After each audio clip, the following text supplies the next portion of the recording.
Hi, everybody. Happy holidays, and thanks for tuning in to what is our very first video podcast. We're very excited. So, thank you for being here. I just wanted to kind of reintroduce myself because it's been a minute and we've never done these video podcasts before. So, I'm Murissa, co founder of foodietown.ca. I co founded it with my sister Taryn, and we love to discover food in the hidden corners of Canada. There are some real gems out there, and we love exploring our home country. But we also love traveling, so that's also going to be featured on our regular YouTube channel, and we'll even talk about it here on the show. But this particular live streaming, and I later converted into podcast for video and audio, this is going to be a monthly kind of discussion with foodies doing cool things in their community. So if you follow us on YouTube, Substack, Facebook, you're going to see us live on there at least once a month, and I hope that you check us out. We do have a Substack newsletter where you can get everything delivered right to your inbox, and we have a really exciting episode today with Josh of the Vancouver Cookbook Club. I'm really excited to introduce you to him, so let's get going with that interview. This is the first episode, live stream and video podcast of Foodie Town, and I want to welcome Josh from the Vancouver Cookbook Club. Welcome. Thank you so much. How are you doing? How is Vancouver? It's not too bad. The sun was shining a little bit earlier, but now it's a bit foggy, but so far Yeah. so good. Yeah. Okay, good. Yeah, we were expected some rain here, and I'm based in Kelowna, British Columbia, hmm so we were expecting some rain, and then just a crazy windstorm made it hmm absolutely beautiful for us today, and now it Oh, looks like it's gonna snow. So we'll see. Yeah. I did hear it's gonna snow over the weekend, so I'm kind of excited for it. Yeah. So I see we already have some comments, so I just want to say welcome and let us know where you guys are tuning in from, and we'd love to hear from you as we do our first podcast. So again, thank you for joining. I'd like to do an introduction, if I may, Josh, if that For works for sure. you. No, thank you. So, joining us today is Josh Mendoza, a co-founder of the Vancouver Cookbook Club. You co-founded it with your wife, Cynthia. Originally from Winnipeg, Josh moved to Vancouver in 2017, and after a season of loneliness, found community through courage and connection. He's the chef of the household with experience in top kitchens like the Manitoba Club, Fairmont Waterfront, and Thomas Haas Patisserie. After pivoting from the culinary world to marketing, Josh now blends creativity and strategy in his career while continuing to share his passion for food, community, and connection through the Cookbook Club.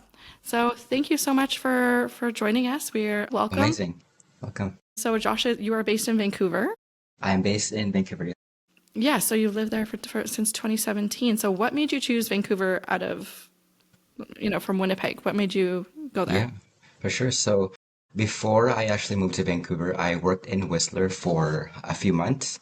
So I was coming from Winnipeg. I was offered a 3-year apprenticeship job at the Fairmont Chateau Whistler, doing basically in the kitchen. But then after living in Whistler for a few days, I was like, okay, this is not for me. I'm like a really big city boy, and then like Whistler is the complete opposite of that. And then after a few weeks of like, I loved working at the chateau, but after a few weeks, I was like, this is too sad. This is too lonely. I was homesick. So I decided to give my notice to my chef, and I went back to Winnipeg. But on the way back to Winnipeg, I had a few hours to kill before flying. So I was in Vancouver for a few hours. And then when I was walking around the seawall in downtown Vancouver, I realized, oh, maybe I can't live in Whistler, but I can see myself living in Vancouver. So that was the first thing that kind of like dawned upon me, where like, oh, I can live in Vancouver. So when I moved back to Winnipeg, I kept searching for like career fairs in Vancouver to see if there's any way that I can move there. And then after a few months of being back in Winnipeg, there was a career fair in Vancouver for all the Fairmont properties in the city. So there's 3 in downtown. And then I flew to Vancouver just for a day to just go for it, just go to the career fair, do my interviews, and then headed back to Winnipeg in the hopes of getting a job.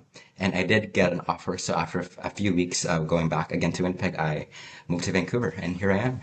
Amazing. So your season of loneliness was in Whistler. It wasn't in Vancouver? It was more in Vancouver. I mean, I was only with her for like a few weeks, but my season of Loneliness was in Vancouver. So when I permanently moved from Winnipeg to Vancouver in 2017, I thought I was gonna, live my best life here in the West Coast, but then I was so wrong.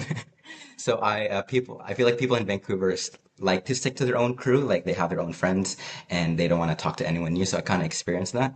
So for like a year, I was experiencing loneliness. I didn't have friends here, and it was just hard to kind of find community in Vancouver. And that's not the first time I've heard that. Like, Hmm. it's just very difficult, I've heard, Hmm. to kind of connect with and find your group of people in Vancouver. It Why do is. you think that is? Hmm. I feel as though there's so many people who come from all over the world and go to Vancouver that sometimes I think it's hard to like a lot of people were not born here, basically. So Hmm. I feel as though, for example, in Winnipeg, I feel like a lot of people were born there. So I feel as though people had their community, people had their connections already. But here in Vancouver, everyone's like new, so it's kind of hard to make new friends, I feel. When Yeah, everyone is yeah. new, yeah. Yeah. And you go to Vancouver, there's so many cool events. And I've been Hmm. following you and Cynthia since for about a year now. I've been watching you guys and I just Thank you. find it such a cool experience. Just it's something that you create. And I thought, okay, maybe it's just like a little cookbook club. But then I started really tuning into you guys and just following you. And you guys really do it up, I have to say. So for Thank you. those of the people that have never seen or heard about the Vancouver Cookbook Club, can you tell us what it's all about and how it got started with your wife? For sure. So, for those who don't know, cookbook clubs generally are basically similar to potlucks, where everyone brings dishes, but then the main difference is people bring dishes from the same cookbook. And me and Cynthia, we've seen it kind of like become more popular in the past few months before we started. Like in New York, a lot of people were doing it in New York, and me and Cynthia, we went to New York last fall, so we really love the cookbook clubs that have been going on there. But even before we started our cookbook club, me and Cynthia, we love hosting, and we both came from a background of food. Like for me, I used to work in the kitchen, and for Cynthia, her parents used to own several restaurants in Venezuela.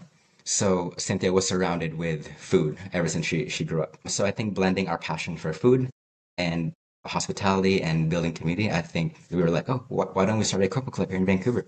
So I think that's how it came about. Yeah, and it just kind of grew. So what year did you start like your first cookbook? Hmm. Yeah, so we started actually just this year. So in January, we just started to do it for fun. So we kind of did it. We hosted people that we knew from our church, and then we gathered them together. There was about 11 or 12 of us. And then we were like, let's start this just kind of like with people that we know. And then once we posted our experience of the first cookbook club on Instagram and TikTok, we've got so many people commenting, "Oh, I want to join! I want to join!" So then we Yeah. decided, okay, what if we just open this to the public? So we decided at first we wanted to do it quarterly, but then I feel as though there was so much demand for community and for the cookbook club that we wanted to challenge ourselves. So we kind of did it every month now. Yeah, and it's pretty amazing. I was so dying to join the cookie exchange last Oh month. I no, was yeah. trying to find a way, but my Hmm. kids ended up sick anyway, so I had to stay. But Yeah. tell us a little bit about that as an example. Like you do lots of different ones. You've done a cake, garden cake experience. You've done cookie swaps. So yeah, tell us about, say, for example, the cookie swap that happened. Yeah, for sure. So I think that was one of the more bigger events that we've had. On average, we get about 40 people, but this one we were like about more than 50 for this cookie exchange. So for this cookie exchange, what I chose a book based on what I saw from Indigo. So I usually take inspiration from what I see on Indigo or maybe in the library and kind of browse through what's going on here. Does this look like a good cookbook? So I chose a cookbook. It's called Small Batch Cookies by Ed Kimber. And we just started planning the details for it. So me and Cynthia, we love Christmas. So we want this to be kind of like the more of the bigger event that we've had this year. And then we told everyone to bring at least 36 cookies. 12 will be for eating and sampling, and then the other 24 will be for swapping. And then we also have like a few sponsors for the event to give raffle prizes for the guests. And we also have like a photo booth, and yeah, and I think it went well. Yeah, it looked amazing. I checked it out on your gallery there, and so you guys have a great website as well, so people can Thank you. head to the website, check out the gallery and blog posts if they want to learn more about specific events. So how do you come to decide on a cookbook? Like, what makes it cookbook worthy, cookbook club worthy? So I think there's a few factors for that.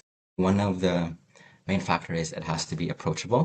So a lot of our participants are all amateur home cooks or bakers. There's a few professional ones, but most of them are amateurs. So making sure that the recipes are easy to follow or the ingredients can be sourced locally. Another one is, and probably another important one is making sure that the recipes are shareable, like shareable in a way. Like, for example, we can't choose a cookbook that's all plated dishes because that would be harder to share or even harder to plate on the day itself. So it has to be both approachable and shareable. Amazing. So you've been doing this for a year now. That's incredible that you've grown. It seems like you've grown really fast. So what's the most surprising dish you've had so far from all your cookbook clubs? That's a good question. During April, we did a farm to table theme cookbook club because to tie in with the season. So it sounded simple, but one of our participants, her name is Shelley, she is usually known to go all out.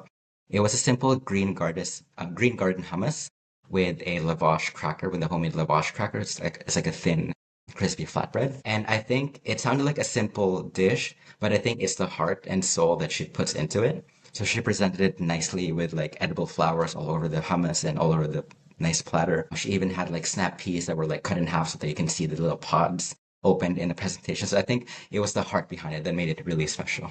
Yeah. So you have quite a few repeat cookbook club enthusiasts that Hmm. come every month. We do, yeah. That's amazing.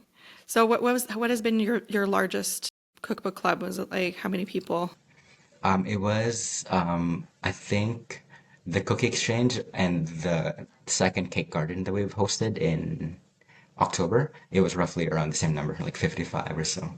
The cake garden looks absolutely stunning. You know, cake in and literally in a garden setting. It was absolutely beautiful. Where was that? Okay. So the first one in the summer, it was in Richmond. In So Richmond. there was a nice chapel. In fact, it's like me and Cynthia got married in that chapel. So we had like a nice chapel, and it had a beautiful courtyard in the front. So we were like, oh, this would be a perfect setting to have the cake and then have the nice, cute, charming chapel in the background. So we did it there in Richmond in a chapel, outside the chapel. Amazing.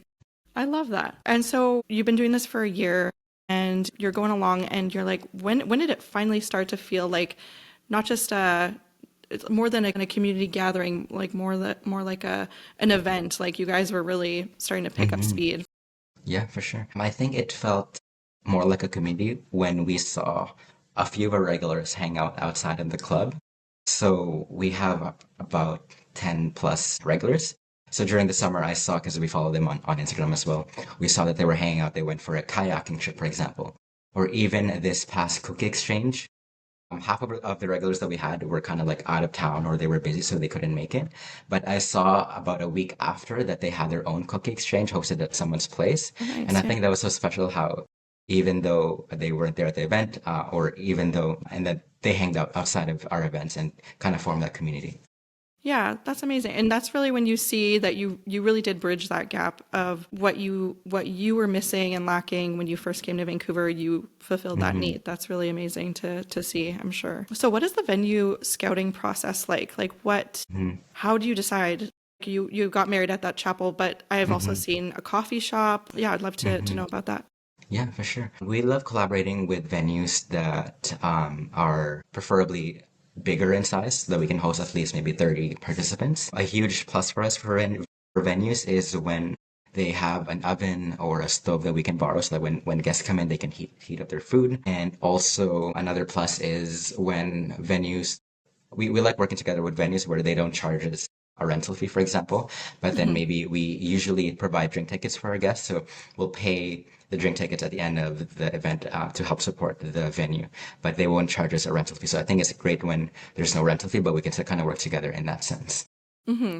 Yeah, because some people might say if you're not this, just because I also run a festival and I know it's not a money maker, but you do it for the community connections. And so somebody might say, why are you doing this even though you're not really making a lot of money or you're sometimes like frankly we barely cover our cost Hmm. because we're just so passionate about it. We just want to create something really unique for people to experience. So yeah, why do you continue to do it? Hmm. Yeah, I think the most rewarding thing that we've had is kind of like the example of our regulars hanging out outside of the club, and it's so satisfying and rewarding to see that people are making new friends, people are making new connections around the city, and it's all within the same niche. And I also love when after an event, some of our guests even message us privately on Instagram, be like they had a great time. One of our other participants was also mentioning his cookbook club was special, so special, and comes in a great timing because she was able to find new friends and she was transitioning to her old friends to making new friends. So I think just people making new friends in our cookbook club is mainly the reason why we do what we do. Yeah, yeah, that's amazing. That's great to see. So I want to get in some kind of funner questions, and I wanted hmm to ask you if you could invite any chef to one of your hmm cookbook clubs, who would you invite?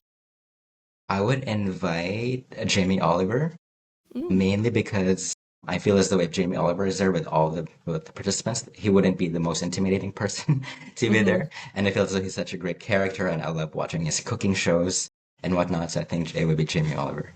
Yeah, I think he is a fun person to watch and would be a fun person to kind of, he would involve everybody, kind of Yes, he would. Yeah. a little bit more warm. I understand that completely. So I wanted to ask too, because every foodie, when you get into conversations with fellow foodies, everyone has like a childhood memory about maybe you can link back to why you're so passionate about food.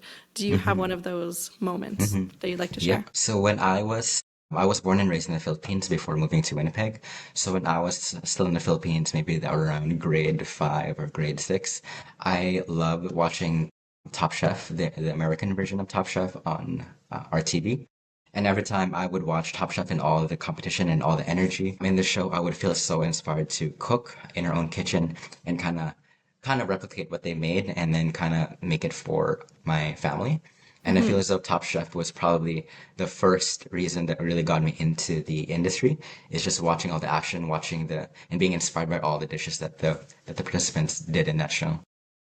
Yeah, that's a favorite of mine as well. Anything with like Top Chef and Master Chef, anything with Gordon Ramsay for me, that's always exciting to watch. And so you moved to Winnipeg. Did you find that to be a very food-centric city? Because it's starting to kind of pop up more and more of being a hmm really cool food hub in Canada. hmm When I was there, yeah, to be honest, it wasn't the best food scene, but as you mentioned, I think it is starting to grow more. Yeah, that's I hmm just on YouTube I'm seeing a lot of hmm kind of food tours that people are doing and it looks hmm like it's very popular with like matcha and has a really cool hmm cafe culture now. So It yeah, it's does, just yeah. the evolution hmm of a food scene, Yeah. right? So I wanted to ask, so have you been noticing any new kind of food trends in Vancouver? Since hmm I suspect, you've worked in all of these amazing kitchens and you're rubbing shoulders with a lot of foodies, including Vikram Vij. I have Oh, seen him. I yes. attended one of your events. That's He so did, yeah. He cool. was so fun. Yeah. So, do you notice any fun trends or anything like hmm that? Yeah, I think one thing I noticed is the emphasis on sustainability. So, for example, restaurants like LM, for example, that just opened this past year, they focus a lot on sustainability in the sense that even the design elements, their lighting, for example, 100% of it I read converts to LED. And even from their dishes, making sure that the scraps are not wasted, they go to stocks, for example. I think sustainability is becoming more of a bigger trend now in restaurants in Vancouver. Yeah.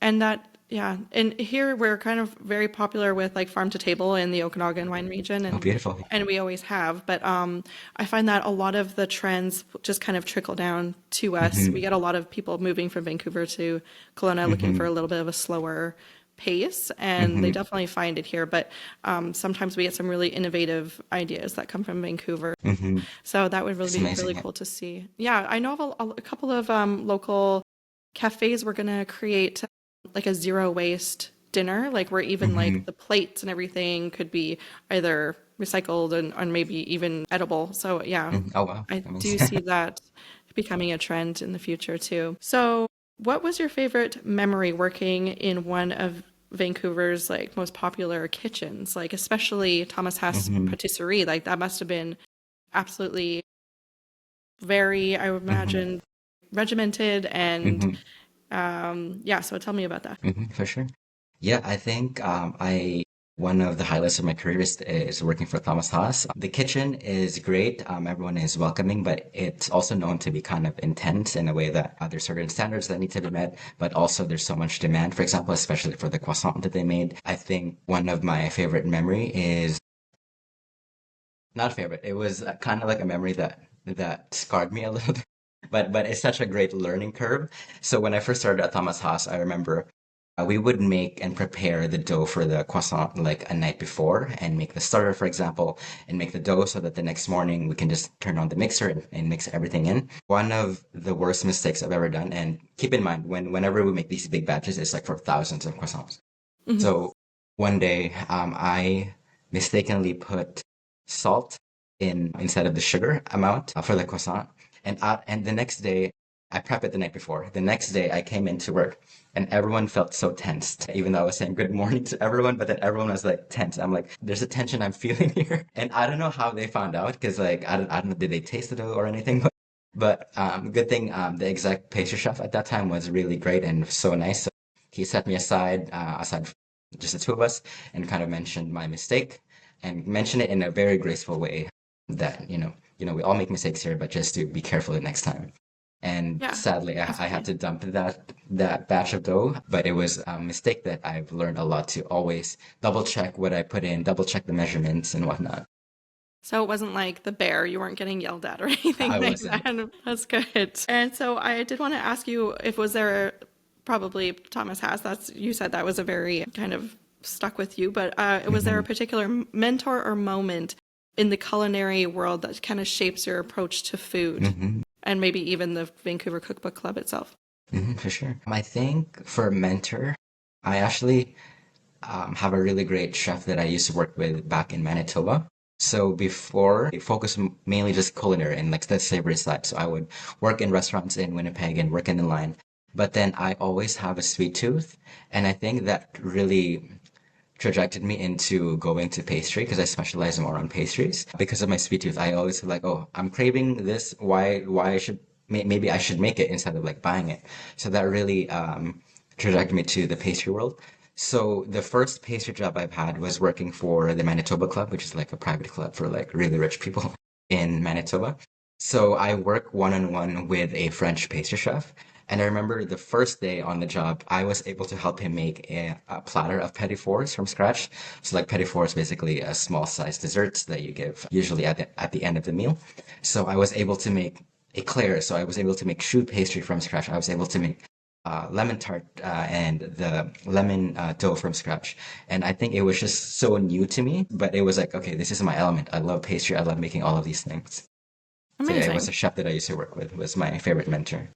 Nice. Do you care to mention his name or is Yes, he it's still there? actually, I'm not sure, but his name is Chef Eric. Yeah, Chef Eric. Eric. Yeah. So do you also provide like so say during like the cookie exchange where you did you also make cookies like along with everybody else? Or- Yeah, for our couple clubs, me and Cynthia also contribute to the things that we buy, just so it's yeah. all even. Yeah. So say if I wanted to do this, should I be a little intimidated? Like what is the skill level involved in the Vancouver Cookbook Club? Yeah, Because no. me putting my cookies next to yours, I would be very intimidated. Oh no. I think it's all we're very welcoming to everyone in their skill level, and we also know that mishaps happen even for the professional ones. Like even for example, for the second cake garden, I wanted to be more adventurous and make something I've never done. So I made like a mousse, like a log cake made with mousse, but I've never made this mousse recipe before. And then on the day, it actually melted, so it looked kind of sad. Oh So I no. think mistakes do happen, and we're welcoming to all skill levels. That is very good to hear. Very good to know because I do hope to participate. hmm And I saw that as well. Like this is what I love about the foodie community is that although yes, there are kind of competitors, you collaborated with a fellow cookbook club in Vancouver. Tell us hmm about that. Yeah, for sure. So Rebecca Ho is the name of the founder of No Pressure Cookbook Club. And it's funny because we started around the same time early in the year. And then we didn't know of each other until someone connected us both. And then we saw each other's Instagram. And then we were like, oh, should we meet up? And maybe we can collab one day. So we met up during spring or summer, like around summer. And then we were like, oh, should we do a collab during the summer? But then we had very little time. So we were like, okay, maybe let's just collaborate at the end of the year. and Hmm. Rebecca only does quarterly cookbook clubs. And then we were like, okay, maybe let's invite, since we're doing two cookbook clubs for us, let's hopefully invite two chefs and hopefully they say yes. So that's when we invited Chef Vij from Vij's and Chef Betty Hung from Boku Bakery. Amazing. And we were so happy that they said yes. And That must have that they been were able very to make it. exciting. It was Yeah, that must have, that's a pretty cool kind of stamp of approval for sure from I both those remember, people. yes, Yeah, I remember when when Chef Betty confirmed her attendance, I was texting Rebecca, yes, Betty said she made it. It that's was so amazing. exciting. Yeah, that's very cool. That's amazing. Okay, so well, tell us how we can join the cookbook club. How can anybody? I'm in Kelowna. I'd like to join. If somebody in Toronto is watching this, or even in the United States, how can we be a part of this? So in our website under the Vancouver Cookbook Club, we have made an interest form. It just really helps us to be, as much as we would love everyone to join, we want to also keep it in a way that for those who are very intentional that they really want to join. So we put a name, a form where they can put their name, telling us a bit about themselves. And that interest form, basically, once people fill it in, we would have their contact information in our backend. And then we send email invitations through the people who fill in the form. So once we have the next detail of the next book club solidified, then we send an email to those people who filled in the form. Amazing. And so there's just is there a fee to participate once you get that invite? And what can people expect? Yeah, for sure. So there's usually a fee for the invite ranging from $30 to $40, and that just helps cost with the venue rental if there's a venue rental, or even we do a lot of personalized things. So Cynthia is a graphic designer, and we customize the name tags, for example, or we customize favors for everyone at the end of the day, and that just helps us keep the cost and do this more on a sustainable level than losing money from doing these. Yeah. Yeah, and I've seen some of your guys' swag bags. Like it looks Yes. pretty fun. Some of the giveaways are really great. So, what's next for the cookbook club? I saw on your website that there is a social club next. So, I would love to hear more about that as well. Yeah, for sure. So, early or mid-September, we launch the Social House. So it's basically more community events that are outside of the cookbook club because we find that even though maybe people follow us on Instagram, maybe they don't cook, but they love the events that we host. Hmm. Those events that we've had are for people who are maybe not into cooking, but would select to be part of our events. So we have that alongside the cookbook club. And then next year, we might do a bit less events for the cookbook club, maybe do it bi-monthly or quarterly, just because sometimes it eats up a lot of our time. Hmm. Yeah, I can imagine. But we will do it. We will still continue to do both social house events and the cookbook club events. That sounds really fun. Yeah, I saw there was a wreath making workshop and That was yeah, fun. it looks like a great time and something somewhere really great to kind of break into if you're new to the community or just want to establish some roots, a little bit easier than kind of, your traditional methods of just Mhm. running into somebody making work friends or whatever. So I do have a rapid fire round of fun questions I wanted to ask you. Sounds great. So you can pass the questions or you can answer the questions, whatever you like. But I would like to know what your favorite cookbook of all time is. Flour by Joanne Chang.